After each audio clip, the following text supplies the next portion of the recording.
Hujambo msikilizaji mpendwa wa chaneli yetu Tanzania Today. Leo tunakuletea habari njema kuhusu fursa za ufadhili wa masomo nchini China.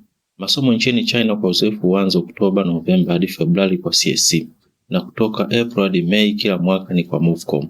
Kwa hiyo sasa hivi ni wakati wa maandalizi ya waombaji wapya. Maandalizi.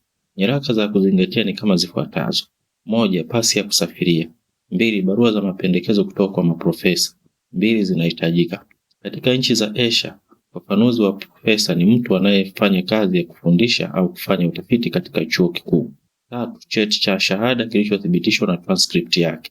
4. Hati ya tabia njema, unaweza kuipata kituo cha polisi au Wizara ya Mambo ya Ndani. 5. Cheti cha umahiri wa Kiingereza au barua, unaweza kuipata hii kutoka chuo kikuu ulichohudhuria. Katika nchi ya China, hiyo barua hutumika kama njia mbadala ya vyeti vya umahiri wa Kiingereza kama vile TOEFL na IELTS. 6. Mpango wa masomo pamoja na pendekezo la utafiti.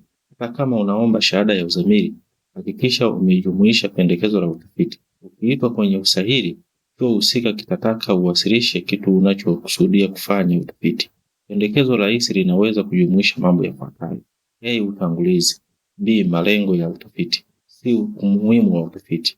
D. Mbinu. E. Rejeleo. Zingatia, inapaswa kuwa kurasa 5 au zaidi. Pia kuandaliwa vizuri. 7. Barua ya kutoka kwa mwajiri wako ikiwa umeajiriwa. 9. Ripoti ya uchunguzi wa afya yako. China ina aina zake maalum. Ambatanisha ripoti ya X-ray na ripoti ya uchunguzi wa damu kutoka maabara.